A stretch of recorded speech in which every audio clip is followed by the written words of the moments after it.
श्री भागवत भगवान की है आरती, पापियों को पाप से है तारती। श्री भागवत भगवान की है आरती, पापियों को पाप से है तारती। श्री भागवत भगवान की जय आरती, पापियों को पाप से है तारती। श्री भागवत भगवान की है आरती।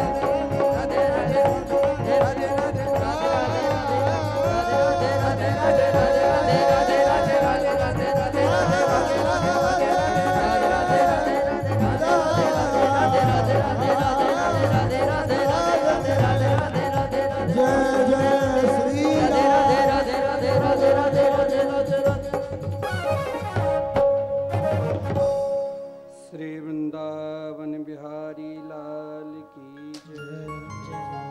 श्री सद्गुरुदेव भगवान की जय।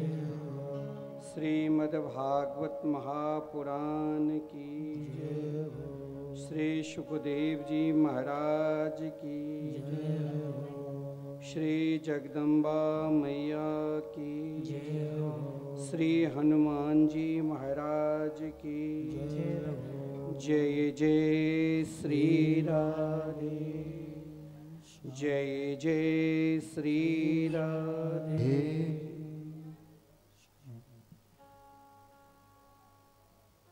उपस्थित भागवत प्रेमी, भागवत के श्रोता समाज, हम सब बहुत बड़े भाग्यशाली है जो इस कार्तिक मास के पावन शुभ अवसर पर द्वालक ग्राम में श्री झा परिवार के द्वारा श्रीमद्भागवत कथामृत का रसास्वादन कर रहे हैं। कार्तिक मास में जो भी हम सत्कर्म करते हैं, शास्त्र में कहा गया है उस सत्कर्म के, उस पुण्य के हजारों गुना फल मिलता है।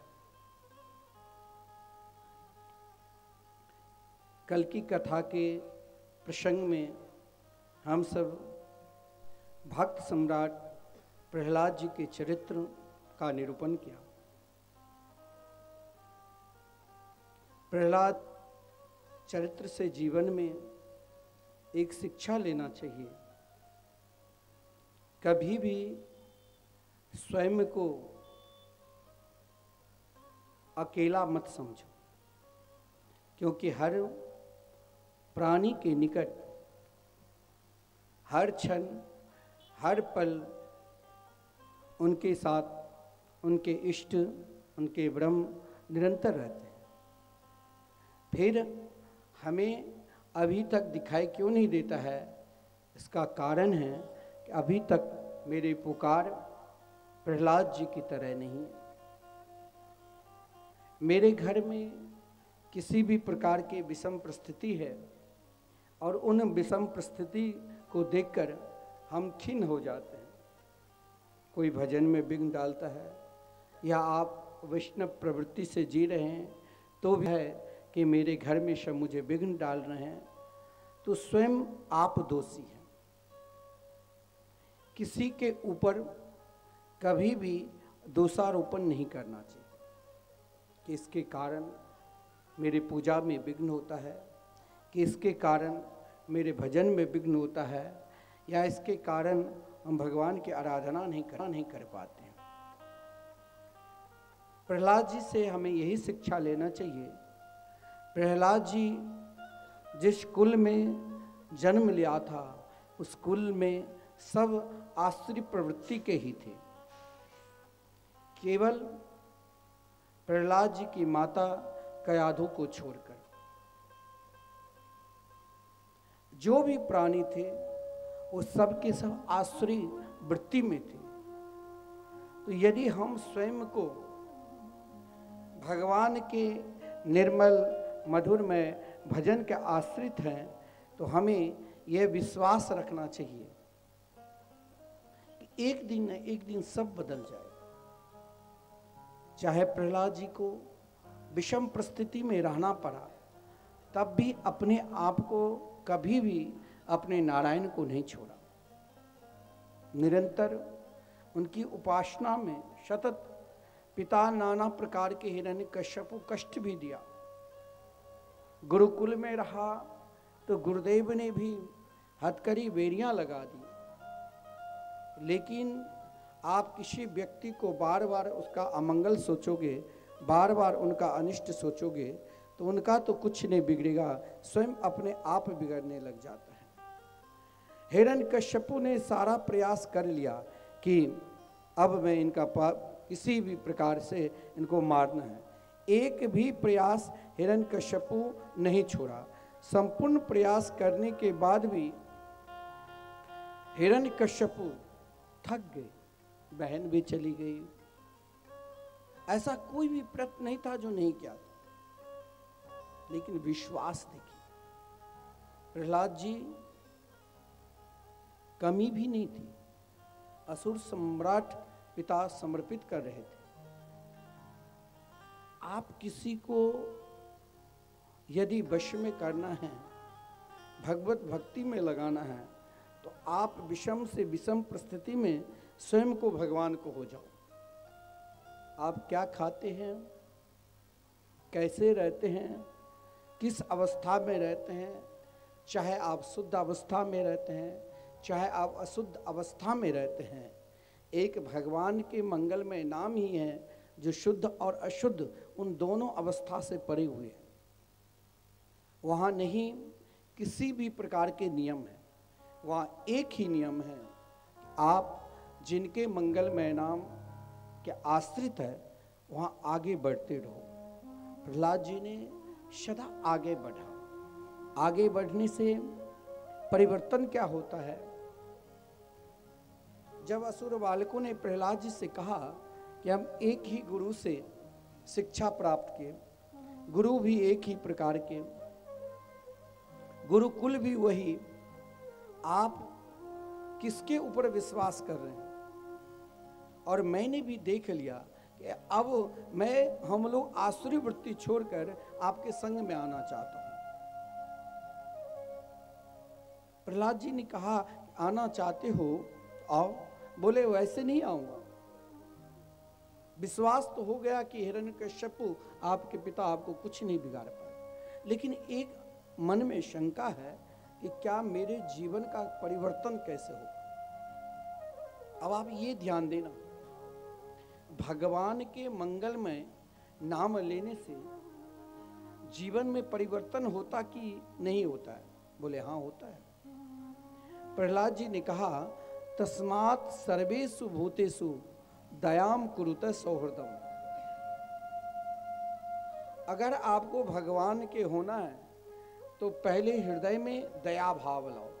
देखिए, ब्रह्मा की सृष्टि में जब ब्रह्मा सृष्टि के विस्तार करने लग गया, उस समय ब्रह्मा जी की सृष्टि में तीनों घबरा गए। जैसे हम लोग कभी कभी घर परिवार से घबरा जाते हैं, नाना प्रकार की परेशानी से भी, नाना प्रकार के सुख से भी और नाना प्रकार के दुख से भी, वैसे ब्रह्मा जी जब सृष्टि के विस्तार की, उस समय ब्रह्मा जी के पास देवता भी गए, दानव भी गए और मनुष्य भी गए। ने अभी तक मुझे कोई आधार शक्ति नहीं दी। जैसे हम सबकी आधार शक्ति क्या है? भगवान के मंगलमय नाम। आप वृंदावन में जाओ, किसी संत से, किसी भी महात्मा के निकट, किसी भी कथावाचकों के निकट, सब कुछ बताते हुए यही कहेगा कि जीवन में दो कार्य करना है, भगवान के भजन और सत्संग। लेकिन इन अवस्था में आने के लिए भी तो कोई मार्ग होगा। तो ब्रह्मा जी ने देवता को भी 2 अक्षर दिया, असुर को भी 2 अक्षर दिया और मनुष्य को भी 2 अक्षर दिया। लेकिन कोई श्लोक पढ़ लो और उनका अर्थ सही में समझ में नहीं आएगा तो मन विचलित हो जाता है। पुनः देवता, दानव और मानव तीनों ब्रह्मा जी के पास गए। बोले महाराज 2 अक्षर का भाव क्या है? तो देवताओं से कहा आप भागवत में दर्शन करोगे, श्रवण करोगे सत्संग में कि देवता कार्य में विघ्न डालने के लिए आते हैं और देवता को स्वयं संतुष्टि नहीं होती है, बार बार असुर लोक पर आक्रमण और असुर स्वर्ग लोक पर आक्रमण करता है, जिस कारण दोनों में आपस में लड़ाई होती रहती। तो जिस व्यक्ति के अंदर 2 अक्षर का कहा कि देवतुल्य वही हो सकता है जिस व्यक्ति के अंदर अपने इंद्रियों पर विश्वास है, जो हमारे 5 ज्ञानेंद्रिय 5 कर्मेंद्रिय हैं, उन इंद्रियों को विश्वास अगर तुम अपने इंद्रियों को वश में करके रखोगे तो जरूर तुम देवतुल्य होंगे। आसुरी प्रवृत्ति से कहा अगर आतंकवादी को, आसुरी व्यक्ति को अंदर दया भाव आ गया तो आसुरी वृत्ति में रह ही नहीं सकता, उनकी वृत्ति तुरंत नष्ट हो जाएगी। जिसके हृदय में दया है वो कभी किसी के विषय में अमंगल नहीं सोच सकता है। मनुष्य को भी कहा तुम्हें दो दिया तो भगवान ने संपत्ति दी, तो सदुपयोग भगवान की कथा कीर्तन सत्कर्म करो, दान दो। तो इधर प्रहलाद जी ने उन असुर बालकों को केवल एक ही शब्द कहा, तस्मात् सर्वेषु भूतेषु दयाम कुरुत सुहृदम। सभी प्राणियों के ऊपर जो प्राणी दया रखते हैं इनका भी जीवन बदलेगा। यदि आप भगवान के हो चुके, आपके अंदर भगवत भाव है, भगवत निष्ठा है, जो भगवान के हो चुके उनके अंदर कभी किसी का अवगुण नहीं दिखाई देता है। और आजकल क्या हो चुका है, घर घर में एक दूसरे के ऊपर ही दोषारोपण, सास बहू को, बहू सास को, बेटा बाप को, बाप बेटा को, मित्र मित्र को, एक दूसरे के ऊपर एक स्वभाव बन चुका है कि दोषारोपण। लेकिन दोष कौन नहीं देखता है। भागवत में आप श्रवण करोगे, जिस समय श्री कृष्ण कालिय नाग को दमन किया तो कालिय नाग के ऊपर वो भी भगवान को दर्शन किए तो उनके ऊपर कोई प्रभाव नहीं पड़ा और नाग पत्नी निरंतर श्री कृष्ण के पूजा करती थी, उनके ऊपर तुरंत प्रभाव पड़ गया। और जब कालिय नाग को दमन करने लगे तो कालिय नाग के पत्नी ने भगवान की स्तुति की और अपने पति से कहा तुम भी अपने हृदय में दया लाओ। तो कालिय नाग ने कहा प्रभु एक बात बताओ, आपने मेरे अंदर कौन सा स्वभाव दियो, मेरे अंदर आप दुष्टता रूपी स्वभाव दिए हो, मैं अपने स्वभाव को प्रकट किया। लेकिन हम सब के अंदर वो दुष्टता रूपी स्वभाव नहीं है, हम भगवान के हैं और भगवान हमारे हैं। यही भाव निरंतर रखना चाहिए और आप सही में भगवान के मार्ग में, चाहे आप हजारों बार वृंदावन चले जाओ, काशी, अयोध्या, अनेक तीर्थ क्षेत्रों में चले जाओ, लेकिन उस तीर्थ क्षेत्र में जाकर उस पुण्य करने का फल क्या है कि आपके अंदर क्या दया भाव है। भजन का प्रथम चरण ही दया भाव है। अगर आपके अंदर अभी तक दया भाव नहीं आया, ईर्षा भाव ही है, तो हो सकता है अभी और भजन करना पड़ेगा। तो यहां प्रहलाद जी ने जब उन असुर बालकों को कहा कि भजन के प्रभाव से तुम्हारे हृदय में दया उत्पन्न होगी और तुम मेरे साथ कीर्तन करो। कल आपने झांकी के माध्यम से भी देखा,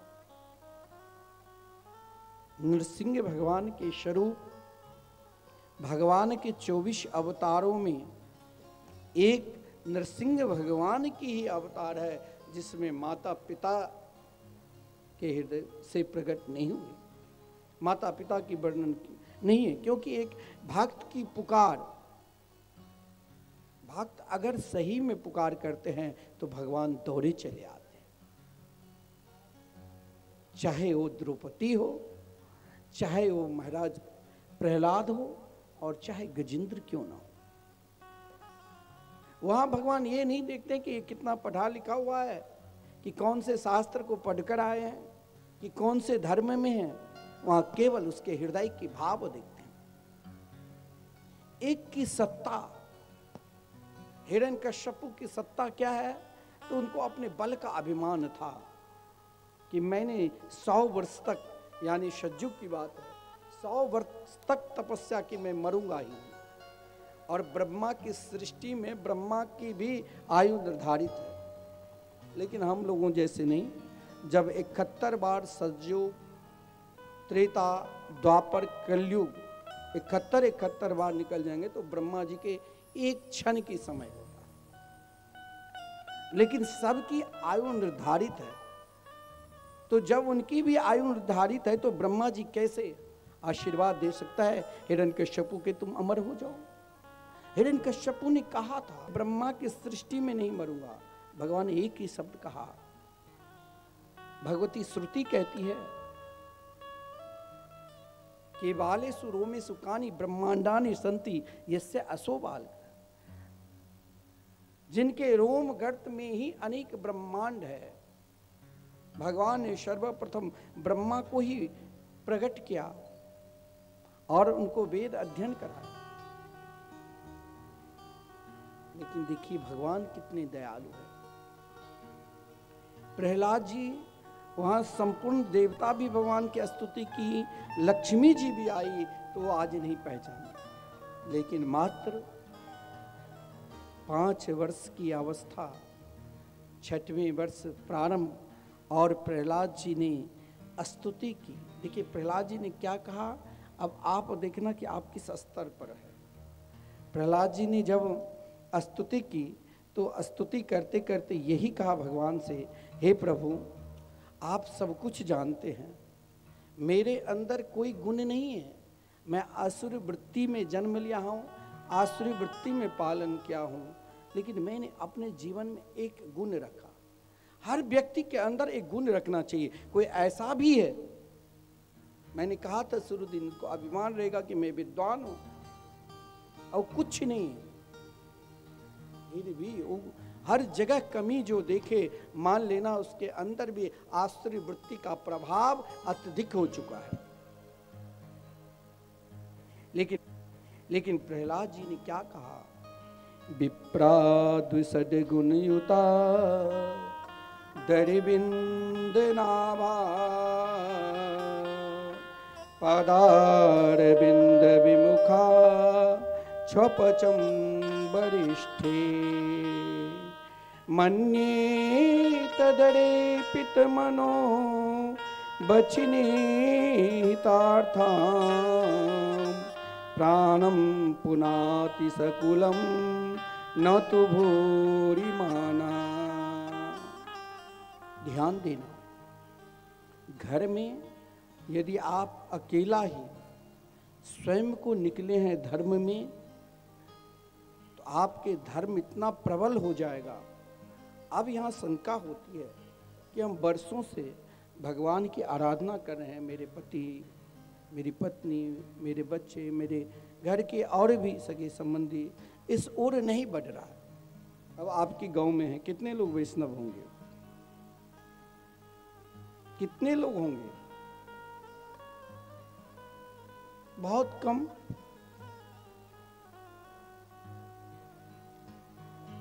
आप जानते हैं कि हम जिस वस्तु को खा रहे हैं ये महाराज सब अशुद्ध है। उससे क्या होता है, हमारा तेज कम होता है। लेकिन आप सब कुछ खाने के बाद भी यदि आप भगवान के हैं तो आपसे सृष्टि संसार में कोई है ही नहीं। प्रहलाद जी की कथन है कि हे प्रभु मेरे लिए तो विप्राद सदगुण युता दरबिंद नाभार, कोई संपूर्ण गुण से संपन्न है, लेकिन मैं उससे नहीं मानता हूं। वेद के ज्ञाता है, उपनिषदों की ज्ञाता है, 18 पुराणों की ज्ञाता है, लेकिन आपके हृदय में की भक्ति नहीं है तो मेरे लिए वो शून्य है। और कोई निरंतर केवल अभक्ष्य भोजन करता है और फिर भी आपके मंगल में नाम लेता है तो श्रेष्ठ है। क्योंकि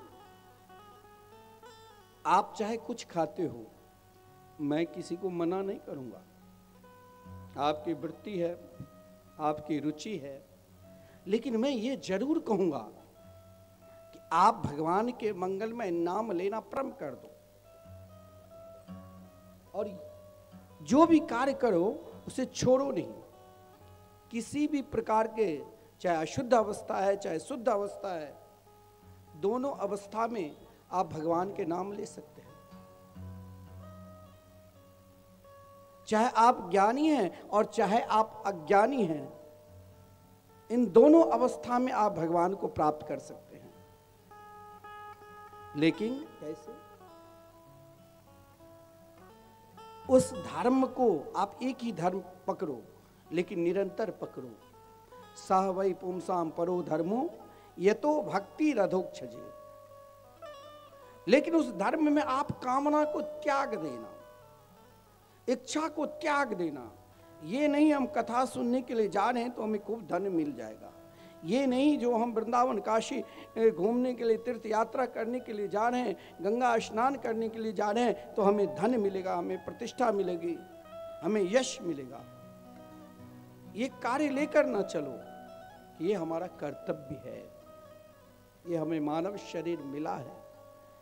लेकिन आप चाहे तुलसी में निरंतर एक ही बार जल डालते हो तो किसी भी अवस्था में नहीं छोड़ना चाहिए। बहुत लोगों के घर में कोई मरना सोच, जन्मा सोच होता है तो कहता अभी भगवान की पूजा नहीं करेंगे। अरे जो निरंतर कर रहे हो, जैसे तुम भोजन निरंतर करते हो, वस्त्र निरंतर पहनते हो, तो भगवान की पूजा क्यों छोड़ रहे हो? किस शास्त्र में वर्णन है? उन शास्त्र को दिखाओ। हाँ, उस शास्त्र में नया कोई कर्मकांड प्रारंभ नहीं कर सकते हो। क्यों?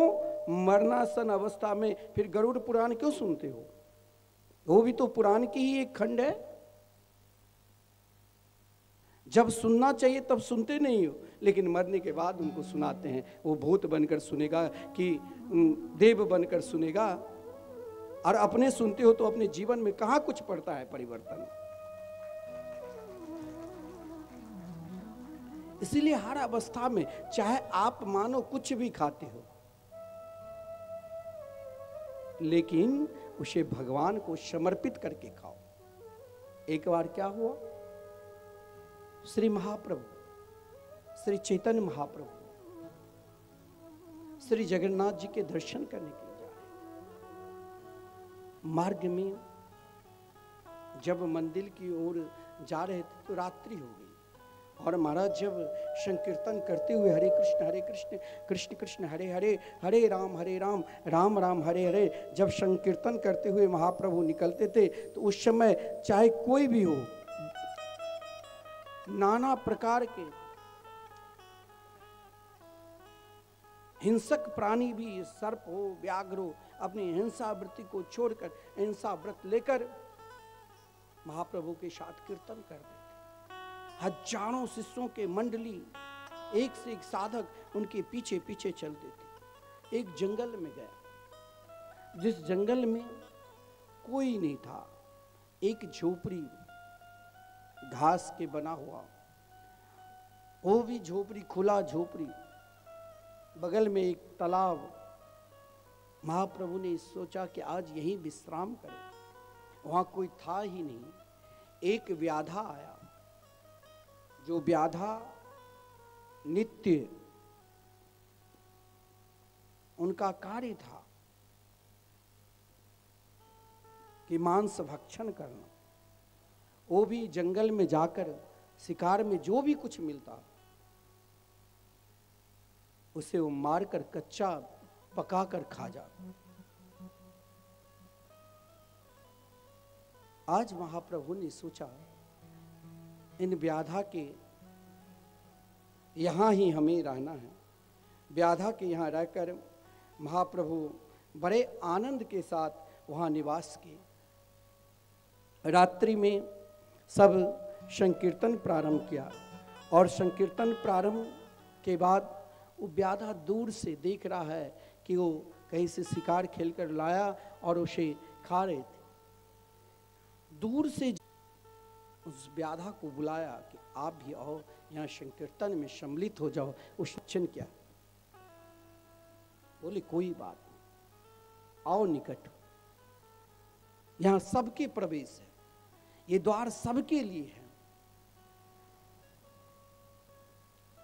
आप श्रवण करोगे, बहुत लोग देवी माँ के पास बलि चढ़ाता है और वो चढ़ाकर अगर तुमने बलि चढ़ाते तो फिर क्यों खाते हो? जब तक तो तुम अपना जीवा के वर्चस्व के लिए नहीं। आपने सुना होगा भागवत में भरत जी के चरित्र में, जब देवी माँ तो वैष्णव देवी है, भगवान श्री कृष्ण की बहन है, विंध्यवासिनी है, देवी है, क्या बलि लेंगे क्या? वो तो आपके पूर्वजों में पहले महाराज उतना अन्न नहीं होता था, तो उस समय महाराज जो एक परंपरा थी, हमारे पूज्य गुरुदेव तो ना जाने कितने ही गांव में और कितने ही देवी मंदिर में बलि प्रथा को बंद किया, और जिसके जिसके घर में बंद किया आज उसके लड़के बच्चे बड़े बड़े पद पर बैठा है। ये केवल हम अपनी जीवा को वर्चस्व के लिए खाते हैं। आपका दिल स्वीकार ही नहीं करेगा कि हम भगवान को उतना लड्डू शुद्ध देशी घी में लगाकर क्यों ना भोग लगा। परंतु उस व्याधा, मैंने विषय वस्तु पर आइए, वो व्याधा आपको लगता होगा कि मैं अपवित्र अवस्था में रहता हूं, कि मैं गलत भक्षण करता हूं, तो मैं भगवान के भजन कैसा करूं? ऐसा कभी सोचना भी नहीं। यदि आप तुलसी में भी जल देते हो तो नित्य डालो, यदि आप बांस में भी जल डालते हो तो नित्य डालो, आप वृक्ष में भी जल डालते हो तो नित्य डालो, आप हनुमान चालीसा के पाठ करते हो तो नित्य करो, आप दुर्गा सप्तशती के पाठ करते हो तो नित्य करो। जो भी कार्य है उसे छोड़ना नहीं चाहिए। अगर आप बहुत अस्वस्थ है तो हमारे शास्त्र में ये भी कहा गया है, बालक को, वृद्ध को और रोगी को छोड़कर सारा नियम है। दूसरे दिन कर दो, तीसरे दिन करो। अब उस व्याधा को जब महाप्रभु ने बुलाया तो व्याधा आया, कहा कि आज रात्रि हमें यहीं निवास करना। व्याधा बहुत क्रोध, क्या ये संत महात्मा बाबा जी यहाँ कहाँ से आ गए? फिर भी वो व्याधा का ठीक है, आप निवास। प्रातः काल हुआ, संत स्नान किए, जाने लग गए तो उन व्याधा के पास आया जो फिर वही मांस भक्षण कर रहा था। बोले एक क्षण के लिए रुकोगे? अब उसको लगा कहीं ये हमें मांस भक्षण करना ना मना कर दे। बोले मुझे आपके पास बिल्कुल आना ही नहीं है।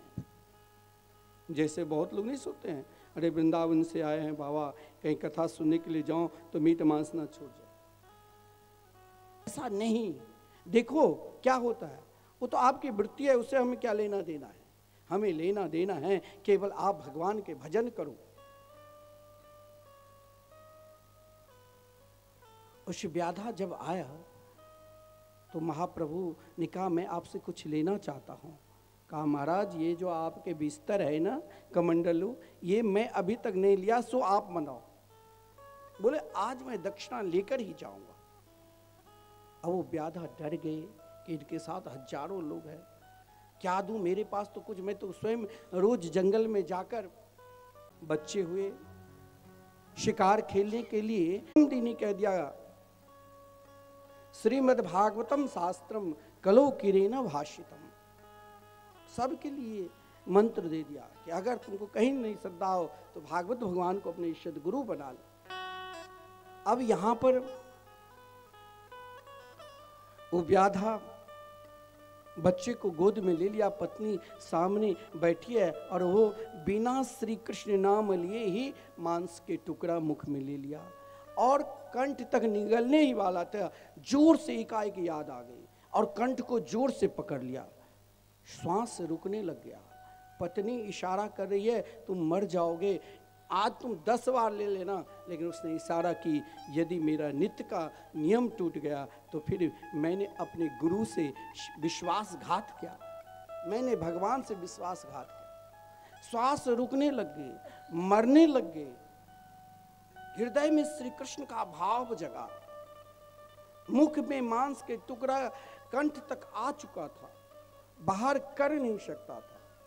उस अवस्था में व्याकुल है, आंख से अश्रुपात हो रहे हैं। उसी समय श्री जगन्नाथ जी, श्री कृष्ण बंसी बजाते हुए वो मुरलीधर अपने परम प्रिय भक्त के निकट श्री कृष्ण खड़े हो गए और उस व्याधा को कहा, तुम ये खा लो। उसने इशारा किया कि आप अकेले आए हो, तो युगल रूप में श्री राधा कृष्ण के रूप में ठाकुर जी प्रकट हो गए।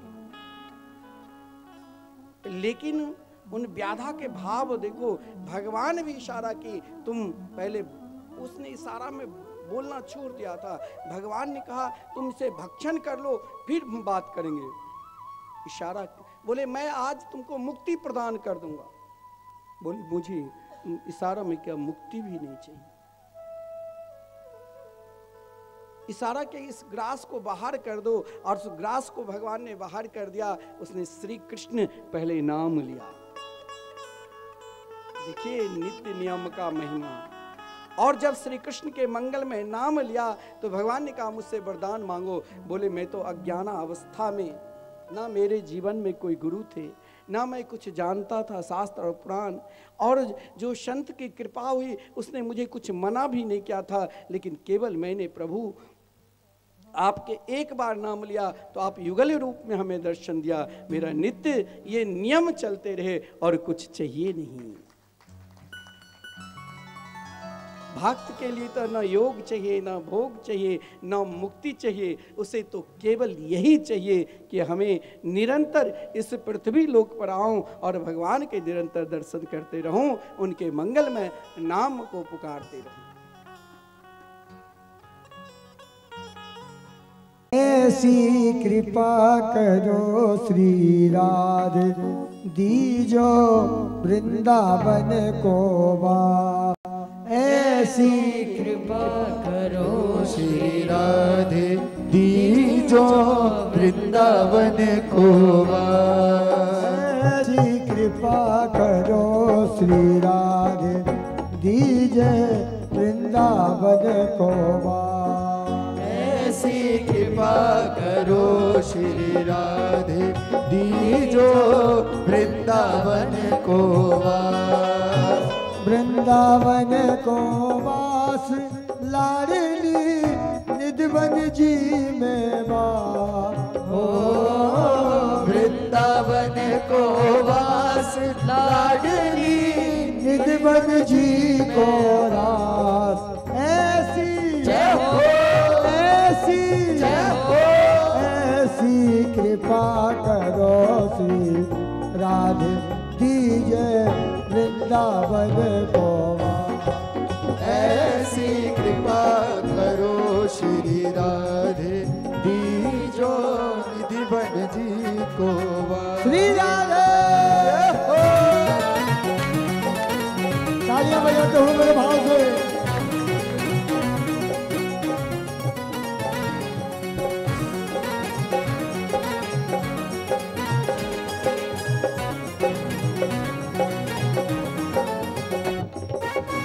बलबान के बिहारी लाल की जय हो, राधा रानी सरकार की जय हो।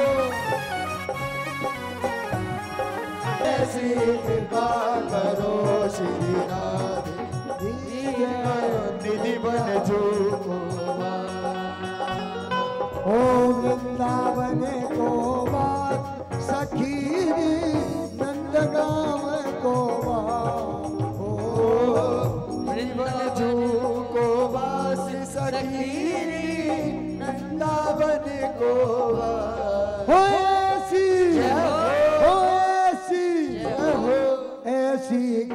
करो श्री राम दीजो वृंदावन को मान। ऐसी कृपा करो श्री राधे दीजो दीजो वृंदावन को मान। ऐसी कृपा करो श्री राधे बरसाने को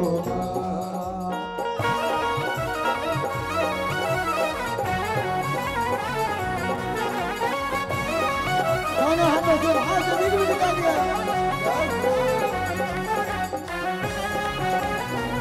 और राधा रानी सरकार की जय हो।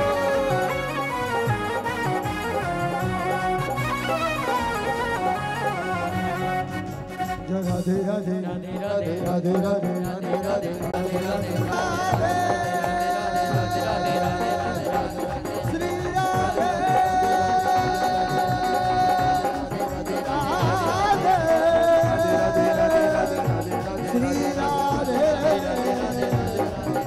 श्री राधे जय जय श्री राधे जय जय श्री राधे जय जय श्री राधे।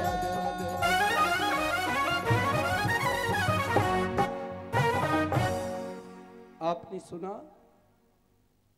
कि परमात्मा की प्राप्ति के लिए कुछ जरूरत नहीं है, एक ही शास्त्र एक ही पुराण ध्यान रखने की जरूरत है।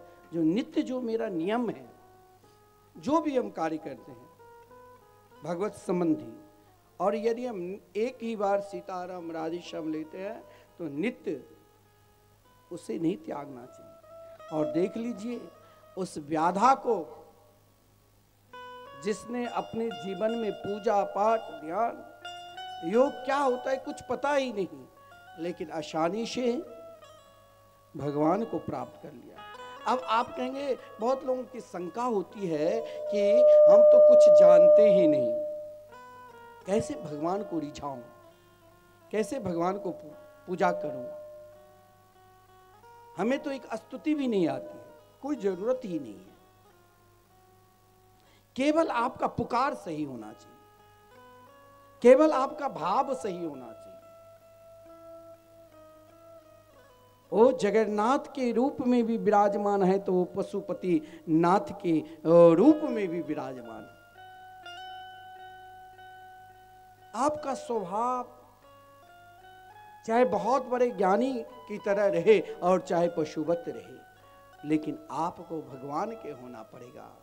जब तक भगवान के नहीं होंगे तब तक उस तत्व को पहचान ही नहीं पाओगे। बोले जो अज्ञानी है क्या उसे भी भगवान मिल जाते हैं? अज्ञानी मंद बुद्धि वाले और कौन हो सकते। लेकिन एक हाथी था जो त्रिकुट पर्वत की बात है, जो गजेंद्र नाम से विभूषित था, जिसके विषय में कहा गया है कि उनकी ढेर सारी पत्नियां थी, ढेर सारे बच्चे थे, और वही हाथी एक बार जल क्रीड़ा करते हुए खेलने के लिए, जल में खेलने के लिए जब अपने सगे संबंधी के साथ पहुंचा सरोवर में, तो एक ग्राह ने उसके पांव को पकड़ लिया, और जिस क्रम में ये हाथी, ग्राह, सरोवर, ढेर सारे संतानें, एक अध्यात्म दृष्टि से भी हमें मंथन करना पड़ेगा कि ये कौन है। तो अध्यात्म दृष्टि से यदि हम अपने जीवन को ही मंथन करें, हम स्वयं को ना, अपने आप को क्यों ना हाथी बन जाए। हम जीवात्मा ही एक प्रकार के हाथी है, हम सब एक प्रकार के हाथी है। अब आप कहोगे कि वो हाथी त्रिकुट पर्वत पर आता था। त्रिकुट क्या है? कूट यानी शरीर, पर्वत, और इस शरीर रूपी पर्वत पर तीन जो शिखर है वो बहुत प्रबल है। वो तीन शिखर जब तक भगवान के शरणागति नहीं स्वीकार करोगे तब तक इन तीनों शिखर पर विजय नहीं मिलेगी। ये काम, इच्छा, क्रोध, कामना, इच्छा की तनिक पूर्ति हुई तो क्रोध आ जाता है, और कामना की पूर्ति नहीं हुई तो क्रोध उससे प्रबल हो जाता है, और उससे भी प्रबल लोभ है। और जब से हम जन्म लिए हैं इन तीन कूट के अंदर खूब खेलते हैं, खूब आनंदित रहते हैं, दुखी भी हो जाते हैं, और ढेर सारी संतानें क्या है? ढेर सारी संतानें ही तो मन की वृत्तियां हैं, मन की इच्छा है। उन हाथी की इच्छा और हमारी इच्छा वही चलता रहता है। और वो सरोवर क्या है? ये संसार ही एक सरोवर है। और उस संसार में एक ग्राह मगरमच्छ कौन था? काल ही ग्राह है। और काल हम सबको पांव पकड़ रखा है। हम भूल जाते हैं। घुटना नहीं काम क्या तो फिर आजकल नई व्यवस्था है, दूसरे लगा लो। आंख नहीं काम क्या तो अब चश्मा की भी जरूरत नहीं, लेंस लगा लो। दांत नहीं काम क्या तो बढ़िया दूसरे दांत लगा लो। हम उससे लड़ते हैं जैसे उन हाथी ने उस ग्राह से लड़ा। कभी ग्राह को खींचते खींचते नीचे किनारे ले आते थे, कभी ग्राह खींचकर बीच सरोवर में ले आते थे। हम भी लड़ते हैं अपने शरीर से, फिर भी हम भगवान को नहीं पहचानते हैं। उन हाथी की क्या दशा हुई? जब तक शक्ति थी तो सब जय जयकार करेंगे। आज के समय की बात मान लो तो जब तक आपके पास रुपया पैसा है तो सब आपके जय जयकार करेंगे।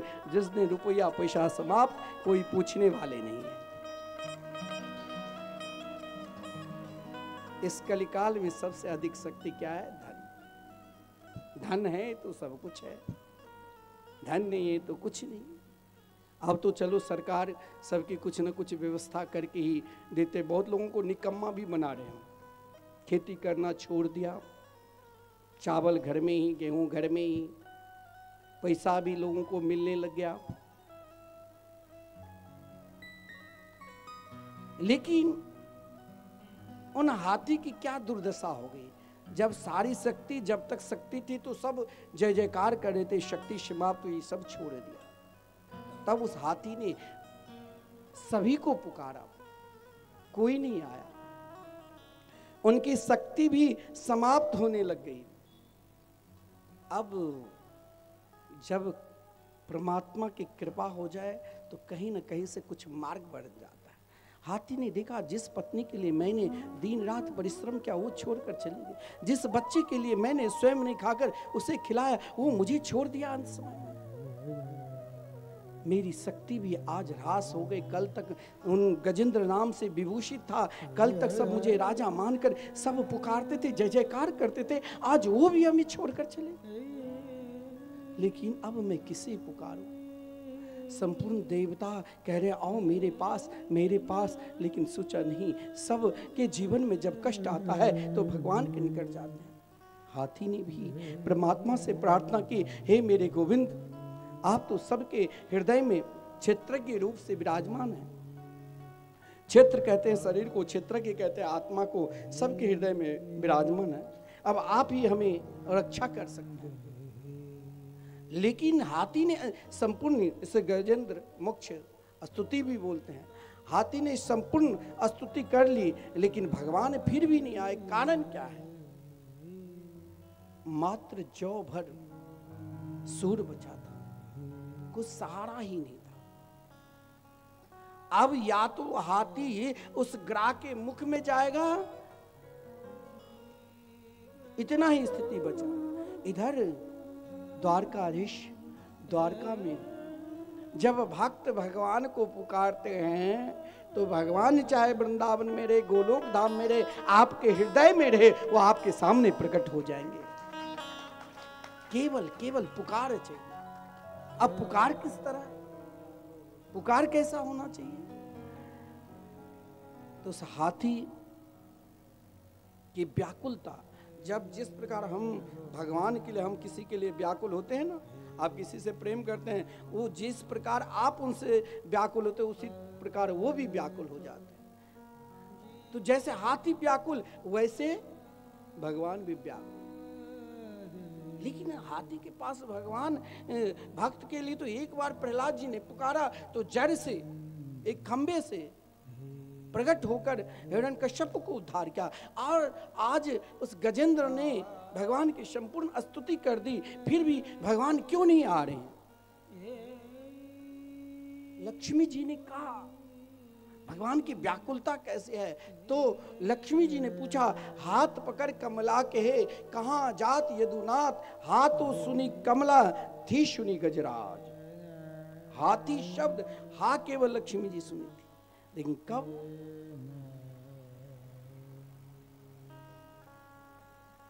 भगवान कब अवतार हुए? जब हाथी को केवल जौ भर सूर बचा था, कुछ सहारा ही नहीं था। जीवन में जब अपने आप को लगे कि अब मेरे पास कुछ है ही नहीं, केवल भगवान है, और तब भी भगवान दर्शन ना दे, तब भी भगवान के भजन में मन ना लगे, तो समझ लेना कहीं न कहीं अपने अंदर ही दोष है। और वो दोष क्यों नहीं दिखाई दिया? यही तो हमें अभी तक पहचान नहीं हुआ। हम क्या कर रहे हैं, हम कहाँ जा रहे हैं, हम किस मार्ग पर रुके हैं, ये हमें नहीं पहचाना। जब कष्ट आता है तो कोई बाहर दिल्ली बम्बई में कोई है तो हम उसे फोन लगाते हैं। तो आप एक बात बताऊं, भगवान को भी जब कष्ट आवे तो पुकारना चाहिए। कैसे? तो जैसे आप मान लो किसी बाहर, अब जरूरत नहीं है, पहले था कि जीरो लगाकर तब आप फोन लगा सकते थे दिल्ली बम्बई, और विदेश में किसी को बात करना है तो 00 लगाकर। लेकिन भगवान के घर की भी तो फोन नंबर रखना चाहिए। है किसी के पास? नहीं है, सब चुप है। तो हाथ उठाओ। नहीं है। अब मैं बता दूं, भगवान को प्राप्त करना है तो उस हाथी के अंदर भी देखा अब कोई सहारा नहीं है, तो लक्ष्मी जी ने कब कृपा की, बोले बेटा अभी तेरे अंदर कुछ ना कुछ अभिमान है। गजेंद्र ने कहा चाहे अब आप मुझे डुबो दो, चाहे अब आप मुझे उबार लो, अब मेरे पास कुछ नहीं है। अंतिम श्लोक जब वो भी लक्ष्मी जी ने कृपा की, जब तक वृंदावन आप जाओगे तो सब जगह राधे राधे, यानी राधा रानी की कृपा होगी तभी श्री कृष्ण करेंगे। सीताराम सीताराम अयोध्या में जब जनक राज दुलारी माता जानकी की कृपा होगी तभी श्री राम की कृपा। तो यहाँ लक्ष्मी जी ने भी कृपा की, और वो मरे हुए व्यक्ति को क्या कोई सहारा रहेगा? लेकिन जहां सूर था वहीं पर एक कमल का पुष्प दे दिया कि बेटा आज तुम दो उनको, जब तक दोगे नहीं तब तक वो स्वीकार नहीं करेंगे। गजेंद्र ने कहा मैं क्या दूं? मैं एक बार और प्रार्थना करता हूं। भगवान से प्रार्थना की क्या? सुनत सरस्यु रुबलीन गृहीत आर्तो दृष्ट्वा गरुतमति हरिखा उबात चक्रम उत्क्षिप्य सांबुजकरम गिरिमा कृच्छ्रा नारायणा खिल गुरो भगवन् नमस्ते। भगवान की याद कब पूर्ण रूप से समर्पित भाव से आएगी? अब गजेंद्र ने कहा मेरे पास कुछ नहीं है। लक्ष्मी जी ने कहा अरे मूर्ख, अभी तेरे पास है, तुम क्यों नहीं देते हो? लगाओ आप भगवान के फोन। कौन सा नंबर है मैं बता देता हूं। भगवान को प्राप्त करना है तो सर्वप्रथम अपने सगे संबंधी की शक्ति को शून्य बना दो, और स्वयं को अपनी शक्ति को शून्य कर लो, 0। अपनी शक्ति, आप चाहे बहुत बड़े विद्वान हैं, बहुत सुंदर है, बहुत धनवान है, बहुत प्रभावशाली है, कुछ नहीं वहां काम करेगा। वहां जब तक अपने आप को, अपनी शक्ति को शून्य नहीं कर दोगे और अपने सगे संबंधी की शक्ति को शून्य नहीं करोगे और एकमात्र उन पर विश्वास नहीं करोगे, तब तक वो आने वाले नहीं है। गजेंद्र ने जब प्रार्थना की, हे प्रभु अब मेरी रक्षा करो, हे मेरे गोविंद मेरी रक्षा करो, तो भगवान ने कहा कि लक्ष्मी जी आपने कौन सी कृपा की? कहा मैंने इशारा किया, आज उसके लिए वो पुष्प ने उनके लिए सर्वस्व है। मैंने कहा बेटा तेरे अंदर जो अपनी शक्ति है, देहाभिमान, उसे त्यागो और स्वयं को समर्पित हो जाओ परमात्मा के चरणन में। वो बहुत दयालु है, वो बहुत बड़ी कृपालु है। केवल केवल समर्पित होना है। मेरा सावरा कन्हैया सब पे कृपा करेगा, मेरा सावरा कन्हैया सब पे कृपा करेगा, मेरी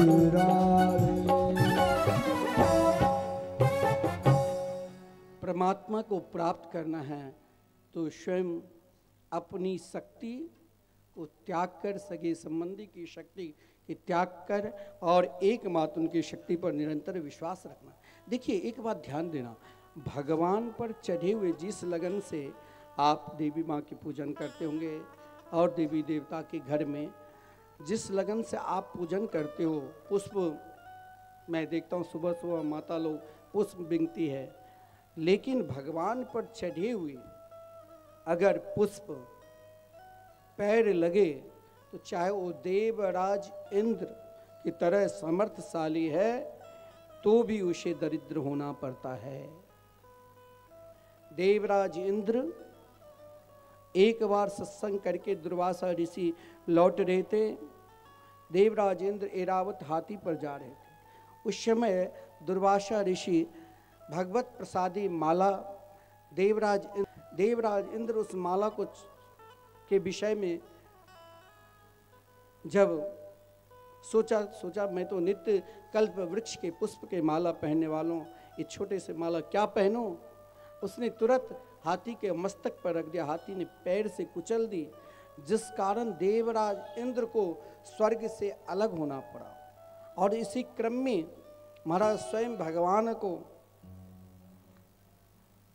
देवता और दैत्यों को संधि कराकर समुद्र मंथन कराना पड़ा। और समुद्र मंथन में विश्व ऊंचे श्रवा नाम के घोड़ा, ऐरावत हाथी, अप्सराएं, कल्प वृक्ष, कौस्तुभमणि, अनेकों प्रकार के रत्न निकलते। लेकिन आप ध्यान देना, भगवान ने उन देवताओं से कहा जब जीवन में विपत्ति आवे तो मेरे नाम का स्मरण करना। और ध्यान देना, बहुत लोग कहते हैं हमने पूजा पाठ की तब से ये दुख हुआ, ऐसा नहीं सोचना चाहिए। आपके जीवन में बहुत अत्यधिक दुख होने वाला था, जब आपने पूजा प्रारंभ की तो कर्म के भोगना ही पड़ेगा, इसलिए छोटा सा दुख होगा ही। तो जीवन में पहले विष मिलता है। विष क्या है? विष यानी क्रोध है। हमारे गुरुदेव कहा करते हैं कि क्रोध, कोई अगर उनसे पूछता है कि क्रोध बहुत आते, बोले पानी पी लो, मन को ठंडा कर लो। तब भी ना शांत हो तो अपना दर्पण में अपना मुख देख लो, क्योंकि आपकी आदत है बार बार अपने मुख को दर्पण में देखना। तो क्रोध के समय में भी मुख दर्पण में देख लो ना, कैसे लगोगे। क्रोध यानी विष है। विष को बाहर प्रकट करोगे तो सामने वाले जलेगा, और अंदर रखोगे तो स्वयं नाना प्रकार की बीमारी से ग्रस्त हो जाओगे, स्वयं को जलोगे। इसीलिए जब देवताओं ने भगवान शिव से प्रार्थना की तो शिव ने उन हलाल विष को स्वयं न अंदर जाने दिया न बाहर जाने दिया, अपने कंठ के पास रखे, जिस कारण भोलेनाथ का नाम पड़ा नीलकंठ महादेव। बोले नीलकंठ भगवान की जय। देखिए विष एक प्रकार की विष ये भी है। जब जीवन में आप कोई सत्कर्म में आगे बढ़ते हैं, भगवत कार्य में आगे बढ़ते हैं, पूजा पाठ में आगे बढ़ते हैं, तब यदि कष्ट मिले तो घबराना नहीं चाहिए और पूजा पाठ प्रारंभ कर देना चाहिए। आजकल की आदत बन चुकी है, भगवान के पूजा पाठ करते हुए अगर कोई कष्ट मिल गया तो सोचते हैं कि यही पूजा जब से प्रारंभ किया तब से ही कष्ट मिल गए। ये आपकी मूर्खता है, ऐसा कभी नहीं सोचना चाहिए। अगर आपने उसी समय भगवान के स्मरण करने लग जाओगे तो समुद्र मंथन से लक्ष्मी भी आई थी। जिस समय लक्ष्मी आई तो ऐसा कोई नहीं है जो नहीं चाहते हैं कि लक्ष्मी हमें ना मिले। लक्ष्मी सबको चाहिए, लेकिन लक्ष्मीवान होने के लिए आपके अंदर कुछ गुण भी रहना चाहिए। और ये श्लोक की तो एक अनुष्ठान है, जिसके पास धन नहीं रुकता है, बहुत कमाता है फिर भी पैसा नहीं रुकता है, धन कमाने के बाद भी मन में लगता है एक बेचैनी, अशांति, तो समुद्र मंथन के प्रसंग में ये भागवत के 8वें स्कंद के जो 8वें अध्याय के 8वें श्लोक है, बड़ा विलक्षण। ये मंत्र एक अनुष्ठान परक है। इस मंत्र को आप स्वयं भी जाप कर सकते हो। 1 लाख मंत्र करने के बाद ही किसी भी मंत्र में सिद्धि आती, और नहीं तो किसी पंडित जी से जपाओ या अपने रोज नित्य जाप करो। लक्ष्मी जी के प्रागट्य जब हुई तो ये मंत्र था, ततश्चाविर्भूत साक्षात् श्री रमा भगवत परा रंचयन्ती दिशा कांत्या विद्युत सौदा मणि यथा।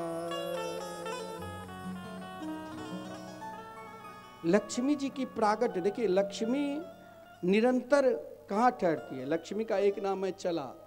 आज आपके पास, कल उनके पास, कल कोई बहुत धनवान थे, आज कम है, कल बहुत गरीब थे, वो बहुत धनवान हो चुके हैं। लक्ष्मी जी सदा चलती रहती है, लेकिन लक्ष्मी को रखना, जब लक्ष्मी के स्वयंवर चला तो उस समय सब उपस्थित थे, देवता भी, दानव भी, ऋषि मुनि भी। नारायण जो समुद्र के किनारे अकेला समुद्र के सुंदर रंग को देख रहे थे, और इधर लक्ष्मी के लिए सर्वप्रथम महाराज केवल लक्ष्मी नारायण के विवाह दर्शन करने के लिए बहुत ऋषि मुनि आए, लेकिन हम लोगों को समझाने के लिए लक्ष्मी कहाँ रहती है। लक्ष्मी जी ने सर्वप्रथम उन ब्राह्मणों के निकट गए जो निरंतर संध्या वंदन इत्यादि करते थे। लक्ष्मी जी ने कहा, इनके पास समय नहीं, ये तो भजन में लग जाएगा, इसलिए ब्राह्मण की सत्ता कभी नहीं आएगी, क्योंकि लक्ष्मी जी वहाँ नहीं रहती है। लक्ष्मी जी वहाँ से चली गई। बोले ये नेत्र बंद करके महाराज अपना कार्य में लगा रहेगा, क्योंकि शनकादिक ने, जब महाराज पृथु ने सब कुछ दे दिया कि आप ही राजा बने, शनकादिक ने दूसरे उनके पुत्र को समर्पित कर दिया कि मुझे क्या जरूरत है, मैं तो भजन करूँगा। फिर देखिए, धन को रखने के लिए ये सब नियम है।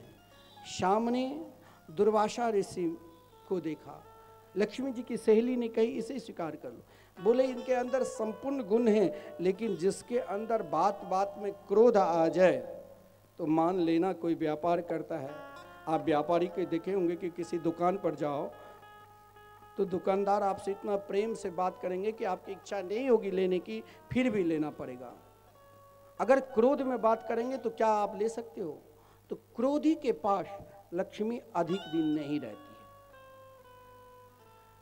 आगे महाराज बढ़ती है तो वहाँ पर शनकादिक को देखा।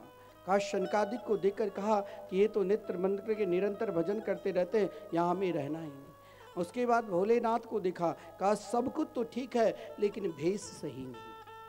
अति कृपण, जो धन रहते हुए भी नहीं, वस्त्र पहनने की तरीका ना महाराज रहन सहन की तरीका, तो वहाँ भी लक्ष्मी अधिक दिन नहीं रहती है।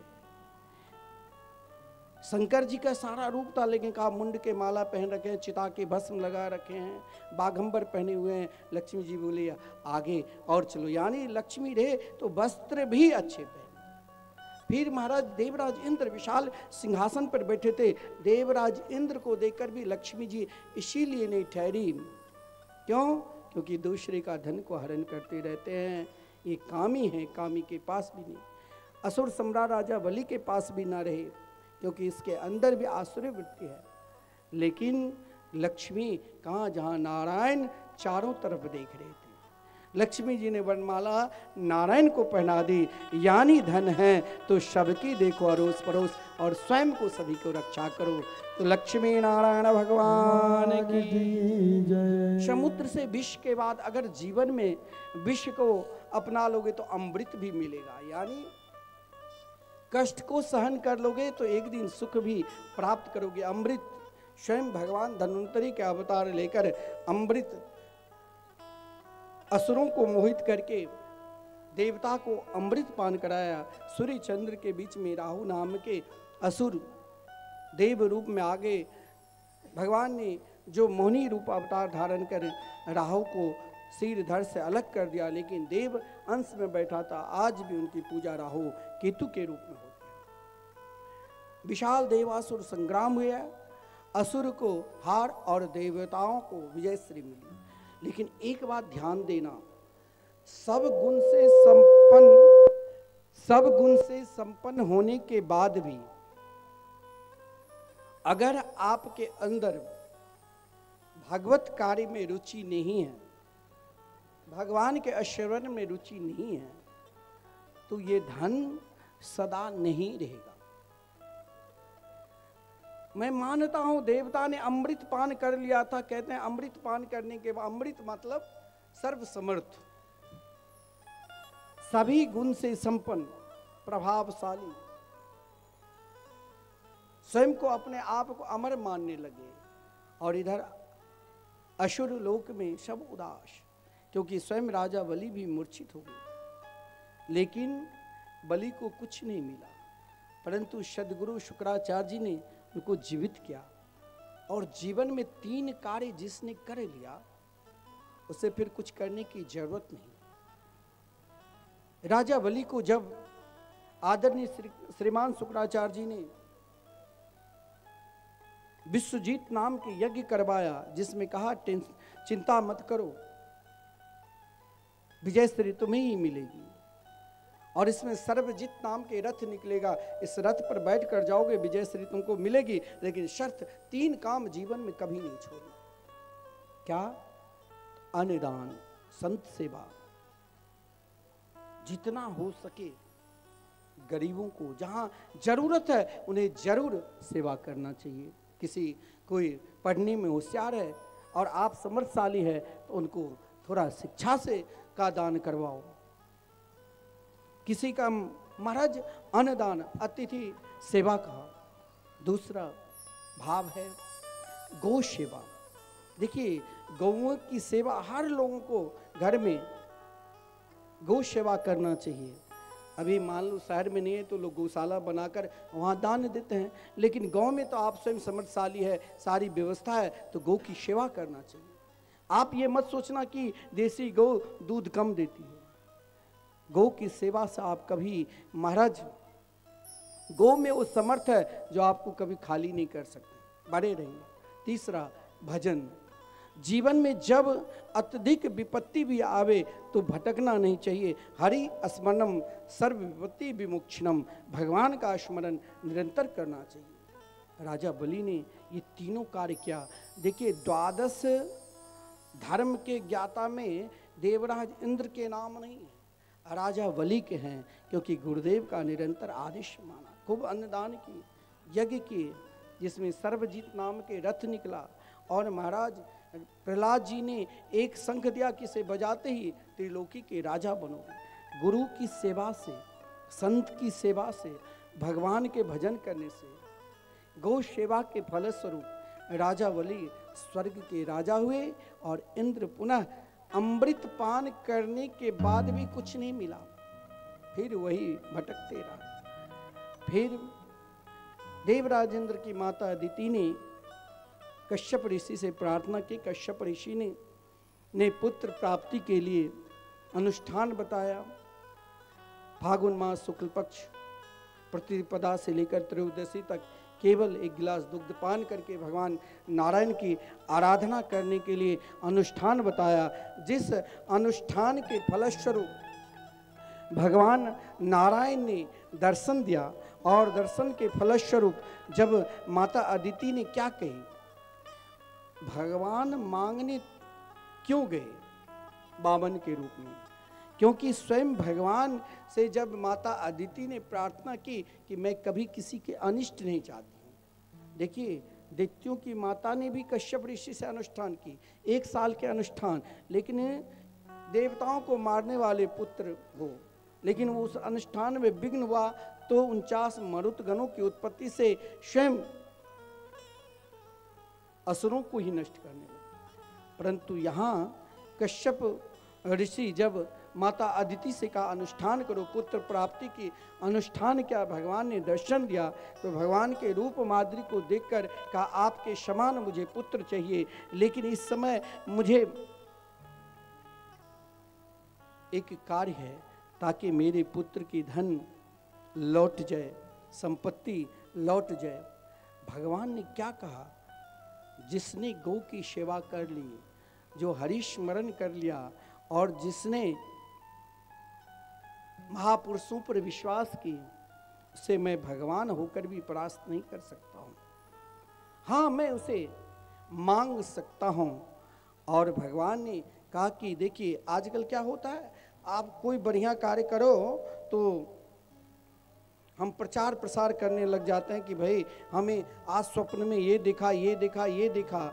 लेकिन भगवान ने कहा कि आप स्वप्न में कोई बढ़िया से बढ़िया भगवान की लीला देखोगे तो उसे बताना नहीं चाहिए। एक बार देखोगे, दो बार और बताओगे तो फिर बार बार नहीं देख पाओगे, क्योंकि लिखा है स्वप्न में कोई बढ़िया कार्य, अच्छा स्वप्न देखो ब्रह्म मुहूर्त में, सत्य रहता है कि फिर नींद ना आवे, तो उसे किसी को बताना नहीं चाहिए। लिखा है नेतत् प्रस्माक्यम अख्ययम पृष्ठयापि कदाचना, जो मैंने जो दर्शन दिया वो किसी को बताना नहीं। लेकिन कश्यप ऋषि ने पूछा, देवी आप आज बहुत प्रसन्न हैं, जरा बताओ। लेकिन इशारा में कश्यप ऋषि तो सब कुछ जानते थे, नेत्र बंद करके सब जान गए कि मेरे घर में साक्षात परब्रह्म परमात्मा आने वाले हैं। भादो मास शुक्ल पक्ष द्वादशी तिथि को, यहाँ भगवान के बाल रूप के वर्णन नहीं है, सीधे वामन अंगुल में बटु ब्रह्मचारी के रूप में तम बट्टु वामनम दृष्टवा, भगवान वामन के सुंदर ब्रह्मचारी रूप को देखकर महाराज संपूर्ण जगत के देवी देवता सब हर्षित हो गए। स्वयं माता अदिति ने कोपिन पहनाई, बृहस्पति ने यज्ञोपवीत धारण कराया, सूर्य देव ने गायत्री मंत्र प्रदान की, सरस्वती ने जप माला दिया, अन्नपूर्णा ने भिक्षा पात्र दी, ब्रह्मा जी ने कमंडलू दिया, सप्त ऋषि ने खराव दी। बिल्कुल ब्रह्मचारी के सुंदर रूप बनाकर, और वामन भगवान आज बड़ा विलक्षण उनके स्वरूप है। सब उनके सुंदर रूप को देख रहे हैं, हम सब भी दर्शन करें। वामन भेष बना के चले गए, देखो छलिया छलबे बनाए के चलो है ये तो छलिया छलबे, बधाई बाज रही राजा दशरथ जू के बाद, बधाई बाज रही राजा दशरथ जू के बाद, बधाई बाज रही राजा दशरथ जू के बाद, बधाई बाज रही। बोले राघवेंद्र सरकार की जय हो। श्री राम कथा बहुत विलक्षण है।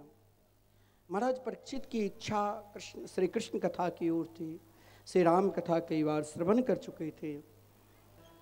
श्री राम की तरह हम भी मर्यादा की पालन करेंगे, तभी श्री कृष्ण कथा में प्रवेश मिलेगा। चंद्रवंश में भी अनेक राजाओं ने हुए, महाराज याति से लेकर, महाराज नहुस से लेकर, महाराज यदुपुरु से लेकर अनेक राजा हुए, जिसमें भगवान भी अवतार लिए। आदरणीय श्रीमान परीक्षित ने प्रश्न किया, कथितो वंश विस्तारो भवता सोम सूर्यो राज्यम चोभय वंशाना चरितम परमाद्भुतम। भगवान मुझे चंद्रवंश की कथा श्रवण कराओ, जिसमें श्री कृष्ण कन्हैया ने अवतार लिया है। श्री कृष्ण कथा हर बात में लोग कहेंगे तो कृष्ण हो, सबके लिए प्रिय है। किसके किसके लिए? तो कहा देखिए, संसार के व्यक्ति का स्वभाव, व्यक्ति तीन ही प्रकार के होते। पूरी संसार में मानव मात्र, ऋषि मुनि सब उसी में आ जाते। तीन प्रकार के होते। कौन? तो निर्वृत्त तर से रूप गीय माना भवोषधा छोत्र मनोभिरामा का उत्तम श्लोक गुणानुवादा पुमान विरज्येत बिना पशुग्ना। तीन प्रकार के व्यक्ति महाराज परीक्षित ने कहा कि महाराज, श्री कृष्ण की जो प्रेम लीला है, उन लीला को पहचानने वाला ही पहचान सकता है। भवोषधात भी है, मनोभिरामात भी है और उपगीयमान भी है। सीधी भाषा में मानो भवोषधात जो साधक है, जिससे जीवन में सब कुछ छूट जाए लेकिन भगवान की कथा न छूटे, ऐसे साधक के लिए भी श्री कृष्ण कथा आनंदमय है। संसारी मनोभिरामात, मन में थोड़ा सा सुख मिल जाए, आनंद मिल जाए, जिसमें संसारी विषय भी, कोई कहेंगे भगवान ने गोपियों के साथ नृत्य किए, हम भी करेंगे। कोई मनोभिरामात, चलो भगवान के माखन चोरी किए, रास रचाए, नहीं बोलते हैं। उनका भी मन में एक आराम मिलता है संसारिक लोगों को। और उपगीयमाना जो परम हंस वृत्ति में है, जैसे व्यास जी, पराशर जी, शक्ति जी, आदरणीय श्रीमान सुखदेव जी, जिसके अंदर स्त्री और पुरुष का भी भाव नहीं था। उपगीयमाना, जब श्रीमान व्यास जी ने अपने पुत्रों को अपने निकट बुलाने, 12 वर्ष तक माता के गर्भ में रहे, और जब बुलाने के लिए गए तो वृक्षों से उत्तर मिला, पुत्रोहम पुत्रोहम। फिर प्रयास किया तो पुत्र को बुलाने के लिए गए तो महाराज उससे जो सरोवर के किनारे स्त्री देवांगना स्नान कर रही थी, व्यास जी को देखकर तुरंत वस्त्र पहन लिया। व्यास जी ने देखा अभी अभी मेरे युवक पुत्र निकले, लेकिन ये वस्त्र क्यों नहीं पहना? तो उन देवांगनाएं ने कही, आपके अंदर ये भाव है, आप परमहंस है, लेकिन आप परम हैं, श्रेष्ठ है, लेकिन आप हंस नहीं हैं। और आपके पुत्र परमहंस है। उपगीयमाना, उसके अंदर स्त्री पुरुष का भाव ही नहीं है, वो उपगीयमान है। इसीलिए हमने यथावत स्नान करती रही। उन देवांगनाएं की बात सुनकर व्यास जी लौट गए थे। आदरणीय श्रीमान सुखदेव जी उपगीयमाना यानी परमहंस है। जब व्यास जी ने अपने पुत्र को शिक्षा दी, भागवत पढ़ाने से पूर्व कहा जाओ मिथिला, इस मिथिला क्षेत्र में एक से एक विद्वान, एक से एक महापुरुष हुए। और महाराज जनक जी के पास तो पृथ्वी लोक के जितने संत हुए हैं और अंतरिक्ष में जितने संत हुए, सब ये मिथिला भूमि का दर्शन करने के लिए आए। स्वयं भगवान श्री कृष्ण ने भी मिथिला भूमि को प्रणाम करने के लिए आए। इस भूमि को कोई साधारण भूमि ना माने। ये भूमि के कण कण में शक्ति विराजमान है। और जब आपके हृदय में आदि शक्ति की भाव रहेगा, तभी आपके हृदय में आह्लादनी शक्ति का प्रेम उत्पन्न होगा। तभी आप वृंदावन की भाव, कृष्ण कथा की भाव समझ पाओगे। अन्यथा ना जाने कितने बार कथा सुन लोगे, आओगे चले जाओगे, कुछ पता ही नहीं चलेगा। जब आदरणीय श्रीमान सुखदेव जी मिथिला के पावन भूमि पर आए तो महाराज जनक जी ने 2 प्रकार की परीक्षा ली कि इसके अंदर क्रोध और काम पर विजय है कि नहीं। तो सर्वप्रथम काम पर विजय प्राप्त करने के लिए द्वारपालों से कहा कि कह देना कि अभी नहीं मिलेंगे। बोले द्वारपाल से जब आदरणीय श्रीमान सुखदेव जी प्रणाम किया और कहा श्री जनक जी से मिलना है, तो बोले 6 महीने के बाद मिलेंगे। बोले 6 महीने के बाद मिले, चाहे 6 वर्ष के बाद मिले, लेकिन मिलकर ही जाऊंगा, ये धैर्य है।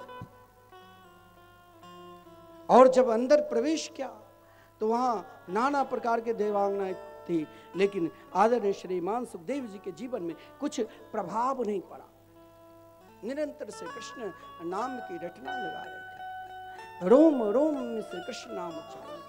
व्यास जी ने कहा कि आपने तो संपूर्ण ब्रह्मसूत्र, संपूर्ण वेद का सार तत्व को ग्रहण कर लिया। हम आप, महाराज जनक जी ने कहा, हम आपको क्या पढ़ाएंगे, आप तो सब कुछ के ज्ञाता है, उसे कहते उपगीय माना।